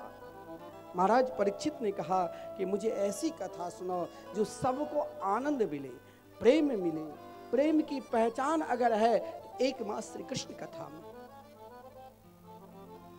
जहां गोपियों की प्रेम, जहां गोपियों की विश्वास, जहां गोपियों की संबंध और जहां गोपियों की समर्पित कैसे जगता है, वो अगर देखना है तो भगवान श्री कृष्ण की लीला में प्रवेश करके देखो। ये लीला ही है काम मर्दन लीला, जहां कामदेव भी जब राश में, आप परसों राश की कथा श्रवण करोगे, रास में प्रवेश किया तो महाराज श्री रास रासेश्वरी राधा रानी के चरणार बिंद के नूपुर की शब्द सुनते ही कामदेव वहां गिरे जहां 6 महीने तक मूर्छित रहे। आज भी यमुना पल्ली पार वृंदावन में प्रवेश भी नहीं मिला। ये उपगीय माना एक श्री कृष्ण कथा है, जिसने गीता का सुंदर उपदेश देकर संपूर्ण देश के, चाहे वैज्ञानिक हो, चाहे नाना प्रकार के शोध करता हो, चाहे ज्ञानी है, चाहे कर्मकांडी है, चाहे गृहस्थ है, चाहे साधु है, सब कुछ गीता में भर कर दे दिया। लो, पात्र जितने बड़े हैं उतने बड़े पात्र से लो। लेकिन आदरणीय श्रीमान परीक्षित ने कहा, भगवान मुझे श्री कृष्ण कथा आप श्रवण कराओ। बोले, जिस श्री कृष्ण की कृपा से हमारे पूर्वज, जिनके पास मात्र 5 लोग थे, 5 पांडव, और कहाँ कौरव रूपी सेना समुद्र की तरह, और उसमें भीष्म पितामह, द्रोणाचार्य, कृपाचार्य, अश्वत्थामा जैसे समुद्र में तिमिंगिल नाम की मछली जो 40 किलोमीटर लंबा चौड़े में रहते हैं, वैसे बलशाली। लेकिन श्री कृष्ण के चरणार बिंद की नौका का आश्रय लिया, आसानी से पार हो गए, जैसे छोटे बच्चे खेलते खेलते गो के खूर को पार कर दे। हे भगवान, मैं ये जानना चाहता हूं कि श्री कृष्ण के अवतार लेने का प्रयोजन क्या है? क्या जब जब धर्म की हानि होती है तभी भगवान का अवतार लेते हैं? नहीं, गलत है। धर्म की हानि से भगवान आवे तो आज भी धर्म की हानि हो रही है। भगवान तो केवल केवल अपने भक्त को आनंद और प्रेम बांटने के लिए ही अवतार लेते हैं, तो फिर असुर को क्यों उद्धार करते हैं? इसका भी भाव है। जैसे किसान खेत पर फसल में फावड़ा चलाते हैं तो उनका उद्देश्य रहता है कि घास को समाप्त करना और फसल को बचाना।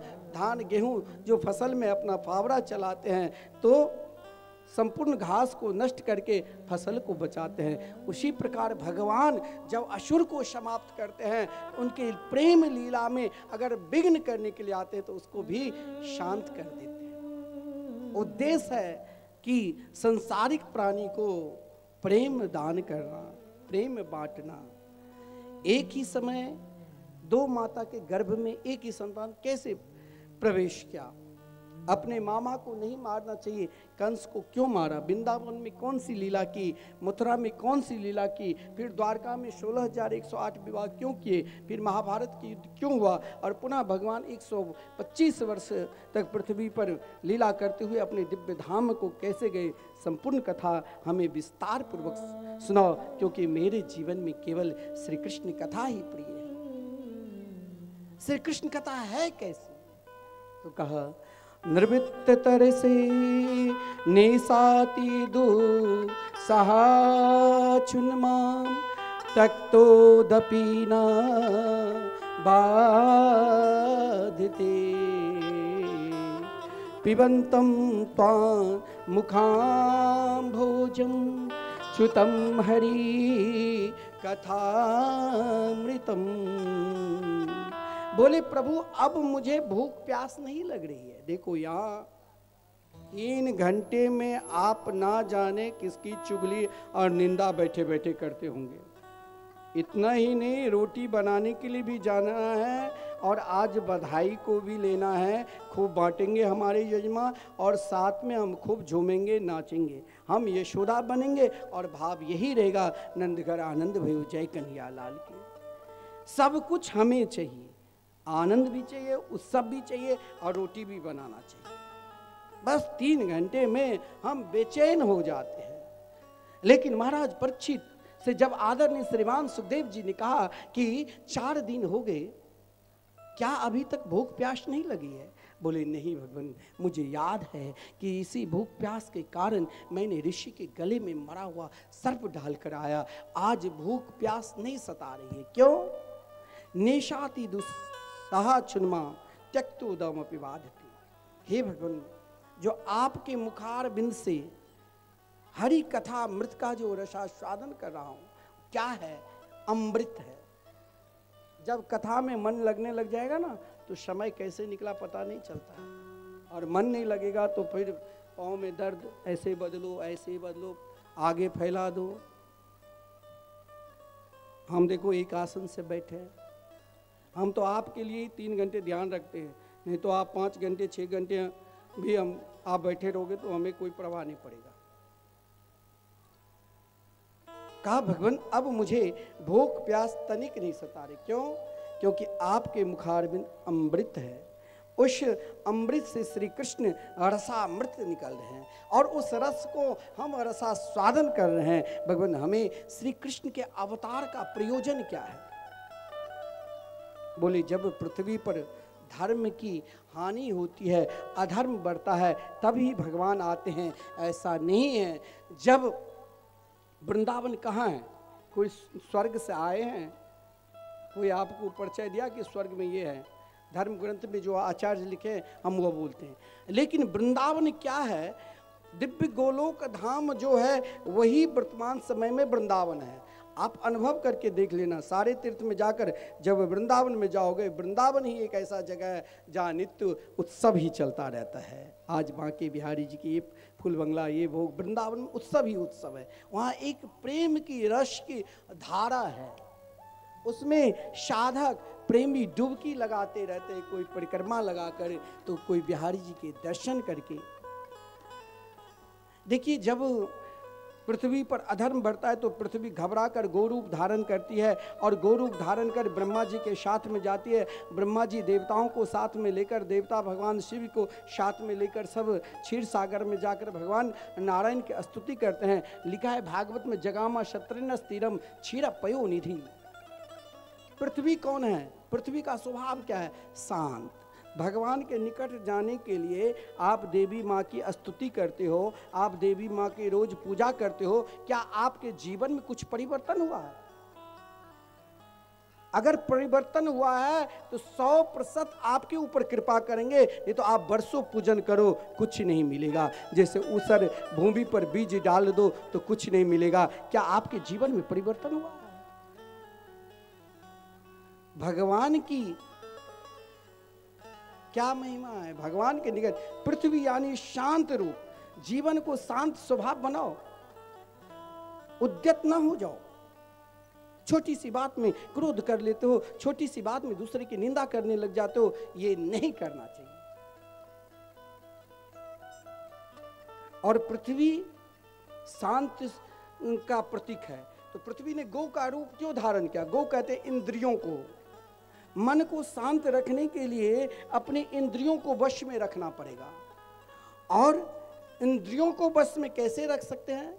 तो पृथ्वी कहते हैं जब पुत्र योग हो जाए और माता की कोई कष्ट आवे तो पहले पुत्र को बताना चाहिए, तब पति के पास जाना। तो पृथ्वी की संतान कौन है? ब्रह्मा। तो ब्रह्मा जी के पास गौरूप धारण। ब्रह्मा कहते बुद्धि के प्रतीक। बुद्धि को कंट्रोल करना पड़ेगा। कैसे होगा? तो अपने स्वभाव को शांत, इंद्रियों को नियंत्रण और बुद्धि को कंट्रोल करने के, तब तुम्हारे हृदय में देवता की पूजन। देवता साथ गए थे, देवता की पूजन सतोगुण की प्रवृत्ति बनेगी और सतोगुण की प्रवृत्ति निरंतर रखना पड़ेगा। तो भगवान शिव को हृदय में बसा कर रखना पड़ेगा। शिव कौन है? जो सबका कल्याण करे। वैष्णवानाम यथा शंभु, संपूर्ण जगत के वैष्णवों के मालिक आचार्य भगवान शिव है। ताकि तमोगुण की प्रवृत्ति, कभी कभी मंदिर में पूजा करते हुए भी तमोगुण का प्रवृत्ति बढ़ जाता है। हम पूजा कर रहे हैं और समय पर भोजन नहीं मिला, देखो फलाहार नहीं दिया, भोग नहीं दिया, ये व्यवस्था नहीं की, क्रोध आ जाते हैं, क्योंकि आपके अंदर अभी तमोगुण की प्रवृत्ति बहुत है। जब इतनी सब कुछ के कंट्रोल करोगे तब ही उनके निकट जाओगे। और जब ब्रह्मा जी ने स्तुति की, भगवान ने कहा मैं शीघ्र अवतार लूंगा। ब्रह्मा जी के हृदय में प्रसन्नता हुई। ब्रह्मा से देवता लोग ने पूछा, देवता से ब्रह्मा जी ने कहा, वसुदेव गृहे साक्षात् भगवान पुरुष पर जनिष्यते तत्प्रियार्थम संभवन्तु सुरस्त्रिय। वसुदेव गृहे साक्षात्, इस श्लोक पर मैं 7 दिन तक गुरुदेव की कृपा से कथा करूंगा, लेकिन सीधे आपको वसुदेव, वसुदेव मतलब नंद नंदन भी हुआ। अष्टवसु में नंद बाबा का नाम है। गृह, गृह मनुस्मृति के आधार पर गृह घर को नहीं कहा गया, गृह कहा गया है गृहिणी को। न गृहम गृह मिथ्या हो, गृहिणी गृह विमुच्यते, गृहिणी यानी पत्नी को। तो वसुदेव जी के पत्नी देवकी के यहाँ साक्षात भगवान अवतार लेंगे। अभी सुनकर देवता को प्रसन्नता हुई, क्योंकि ब्रह्मा जी ने कहा आप सभी को भी पृथ्वी लोक पर वृक्षेत्र में अवतार लेना पड़ेगा। लेकिन देवता ने कहा कि हम अकेले, मेरी पत्नी कहाँ जाएगी? तो ब्रह्मा जी ने कहा जनिष्यते तत्प्रियार्थम, श्री कृष्ण की प्रिया शक्ति कौन है? श्री राधा रानी। श्री राधा रानी के बिना श्री कृष्ण नहीं मिलेंगे। जनिष्यते तत्प्रियार्थम, श्री कृष्ण प्रिया की प्रिया शक्ति श्री रास रासेश्वरी श्री राधा रानी भी अवतार लेगी। संभवन्तु सुरस्त्रिया, आप सब अपनी अपनी स्त्री को भी कहो कि देवांगनाओं को भी कहो कि बरसाने में अवतार ले। संपूर्ण देवता बहुत प्रसन्न हुए।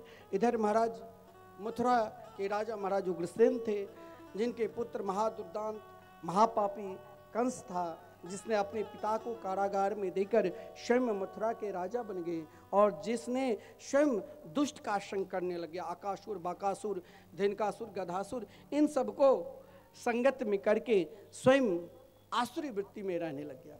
लेकिन एक से बहुत प्रेम करता था। वो कौन? अपनी बहन देवकी से। देवकी का विवाह वसुदेव जी के साथ कराया। लेकिन देवकी, बहुत लोग कहते भगवान अवतार क्यों नहीं लेते हैं? तो हमें भी तो यशोदा और देवकी बनना पड़ेगा। देवकी कौन है और वसुदेव कौन है? नंद बाबा कौन है? यशोदा कौन है? वेदोयम वसुदेव स्यात्, देवकी सर्व देवता, नंदो यानंद रूपस यशोदा मुक्तिदायिनी। समस्त वेद का सार तत्व वसुदेव जी है। अदेव की सर्व देवता, समस्त देवता ने अपने तेज को देवकी के रूप में स्थापित की, तब ही श्री कृष्ण पुत्र के रूप में आए।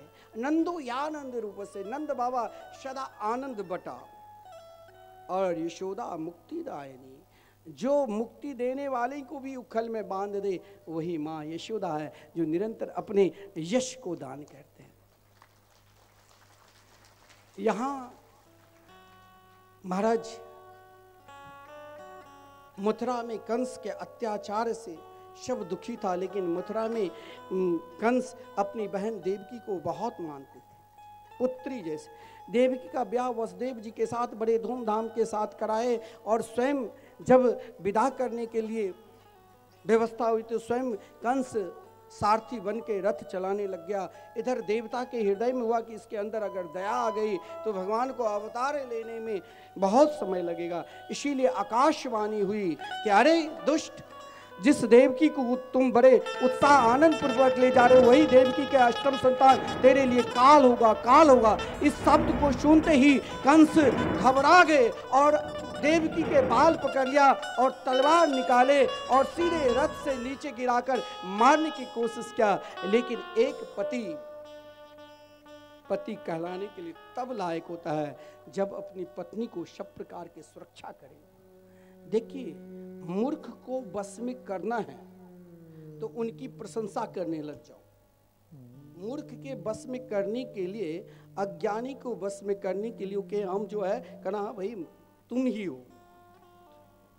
अज्ञानी मूर्ख को वश में करना है तो उनकी प्रशंसा करने लग जाओ, लेकिन ज्ञानी को आप प्रशंसा से नहीं वश में कर सकते हो। आदरणीय श्रीमान वसुदेव जी ने कंस की प्रशंसा करना चालू कर दिया। अरे महाराज, आप भोजकर देश में प्रथम राजा है, यशस्वी राजा है, लेकिन स्त्री के लिए 2 दिन बहुत शुभ माना जाता है, जिस दिन उनकी शादी होती है और जिस दिन प्रथम संतान होती है।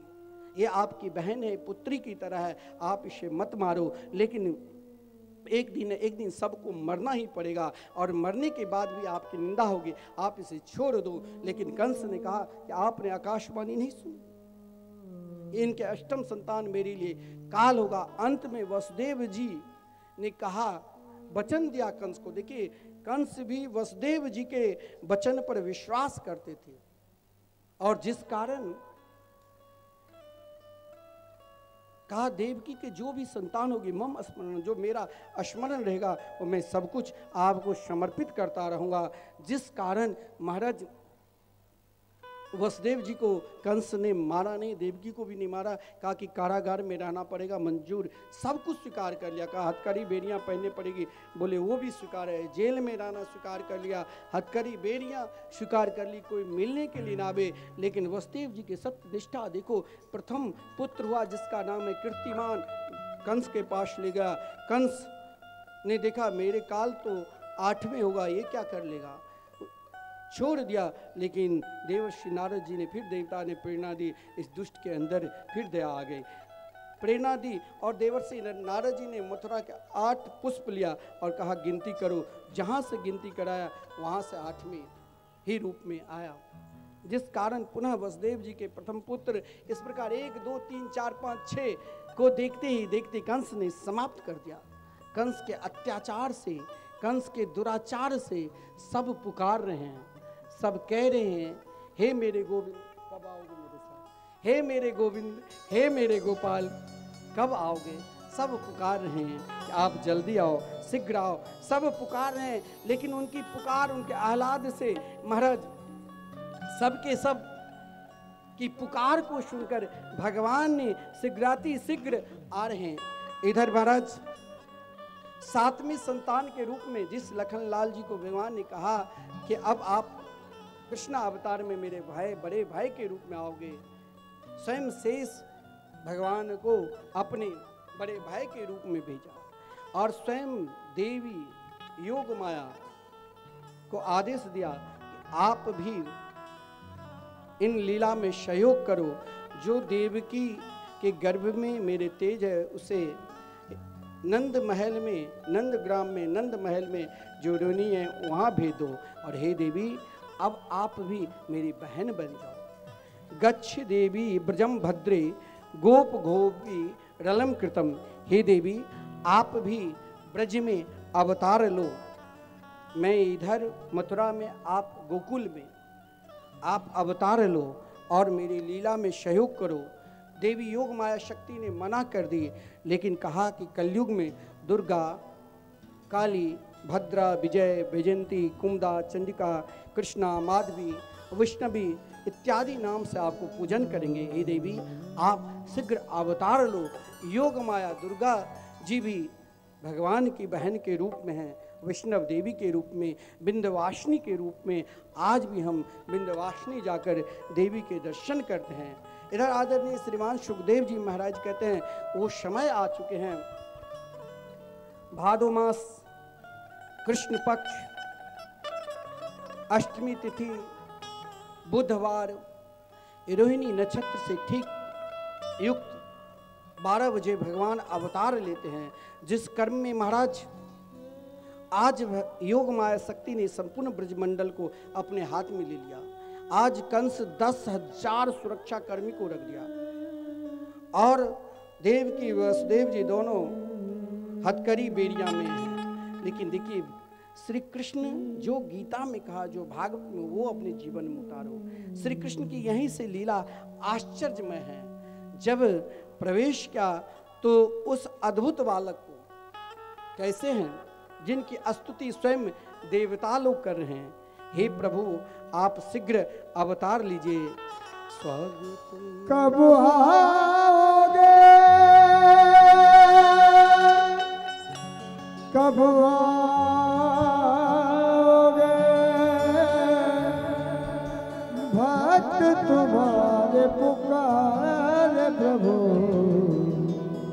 तुम कब आओगे।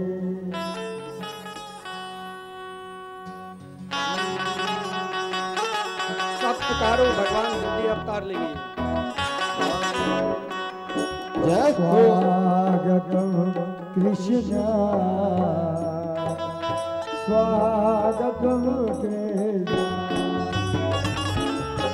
स्वागतम कृष्ण सुस्वागतम कृष्ण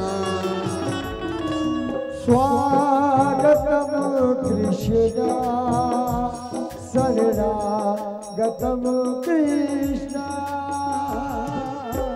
स्वागतम कृष्ण शरणागतम कृष्ण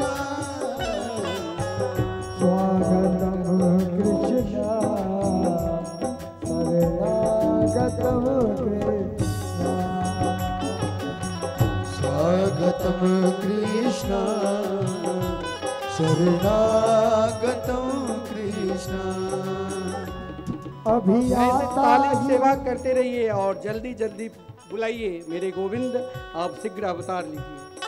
अभी आता ही होगा सलोना मेरा, अभी आता ही होगा सलोना मेरा, अभी आता ही होगा सलोना मेरा, अभी आता ही होगा सलोना मेरा।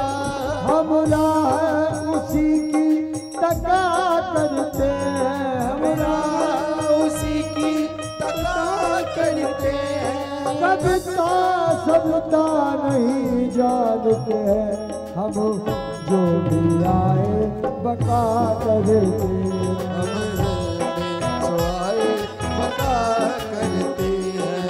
स्वागतम कृष्ण स्वागतम कृष्ण ओ स्वागतम कृष्ण सुस्वागतम कृष्ण। हम और आप भगवान को अपने हृदय में बसाएंगे, उनका स्वागत करेंगे, यही कहना है।